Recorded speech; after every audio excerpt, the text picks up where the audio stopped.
Hello, everybody. I wanted to jump on and do a quick video because I just had to resubmit my banking information again. So not quite sure what's going on with Amazon. Last night about 5 o'clock, they did a whole slew of re-verification stuff. A lot of us got the yellow flags, if not all of us, saying your account is at risk for deactivation because of verification. And when you click on the link, most of the time it wouldn't work. People were calling, not really getting anywhere with seller support either. So it's all over the boards. But this afternoon finally got through and I had to re-upload my banking information again. So I wanted to just share with you what I do know. And if I don't address whatever situation you're in, it's because I don't know and I'm not familiar with it. And so you're going to have to go and research some of these Facebook boards as people are having success with certain things. They're posting what the success is, and they're also posting what has been being denied. So if you have a very particular case on, business structure wise or name or anything like that, I encourage you to go find other people with a similar situation and see how they got through it. So if you click the links that clearly state, you got to go to your account information, and for bank information, it is on deposit methods. And when I click on deposit methods, it has a whole bunch of whatever accounts that I've had my money deposited into. It's the last 3 or 4 numbers of a checking or saving. I believe it has to be checking account. You might be able to link a savings account. I've never tried, but it has where your deposits go, and it needs to verify that banking information.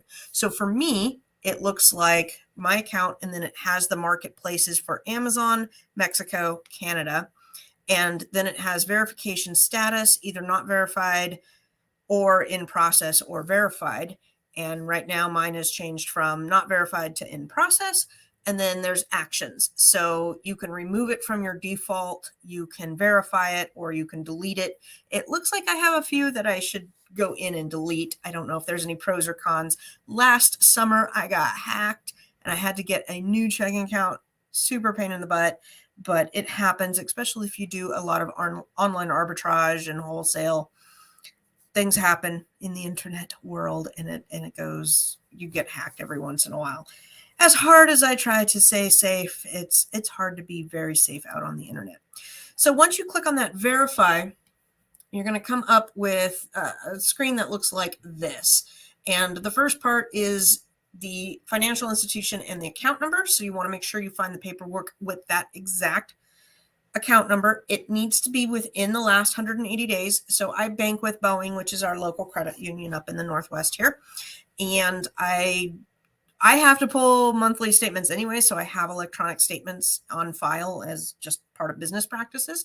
So I went and pulled the financial statement for April that included this bank account. Now, the way my bank does it is I have my business name at the top. I do not have my personal name, and my business banking is under my EIN number. So it's EIN, business name, and I have several checking and savings accounts. So my statement for all my checking and saving is on about a three-page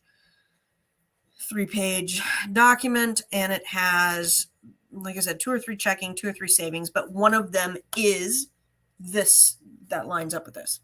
All right, so you're first going to select whether it is under your name or your business name. So the first option was Lucy. The second option was my business name. When I look at the bank statement, it has my business name. Nowhere on there does it say Lucy. So I'm going to select my business name. Then I'm going to upload the statement. They want to make sure that it is not a screenshot. So I know some of you all out there love the screenshots just a little too much. You're going to want to go and download the document and I can't remember what mine is saved as, but whatever, that download is, if you need to see what, I'll pull it up at the end, but it has, there's like a little information page that says what kind of document and size. Your typical download should be fine. And then you're going to go and you got to check these boxes. Check 1, 2, 3, 4, and you're going to hit submit. And it's going to you need to confirm this. The document shows the account number. Check. Document shows that the account holder name is, and when you select your name, this is going to be your name. If you select the business name, this is going to be the business name. Make sure you select that right, or it's going to be denied. The document is within the last 180 days, and it's not a screenshot. So let me see here if I can go ahead and bring up what that verification stuff is. I don't know if I can, yeah, I think I can. I think I can. Let's see here. I gotta select new. There we go. There we go. Clickety click, clickety click. And now I can share that with you. Perfect. This is what it says. The bank statement must meet the following. The account holder name on the statement must match the contact name or business name you've provided to Amazon. So it's got to match. The account number needs to match. The statement should be issued in the last 180 days. It must be readable.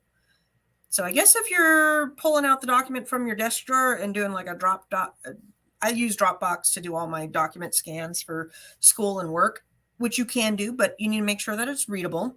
And then let's see here. If you're using a payment service provider, the bank statement should be from one of the participating payment service providers.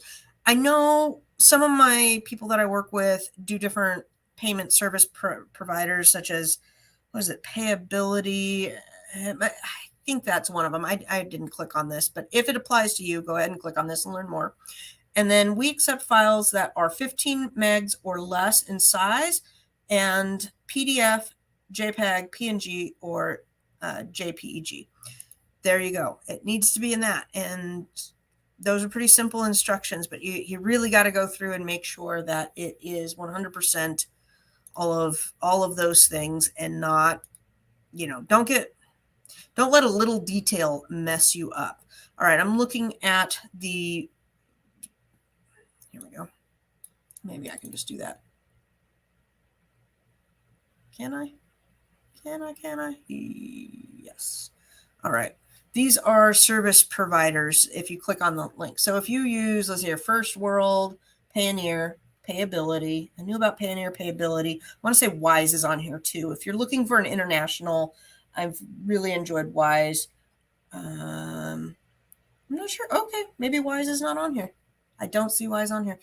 But if you're using any of these, you're going to have to go in and further investigate, because I am not 100% sure on that route, because it's not applicable to me. See, and that's why I cannot answer a question that's down those lines, because I don't have the experience with it. But there are other people out there that do. So, all right, guys, I hope you're having a great weekend. I hope we get through this whole mess. And my hope is that I really wouldn't mind if some of the bad players in Amazon were kind of weeded out with this process, as long as they don't weed out the good ones along with it.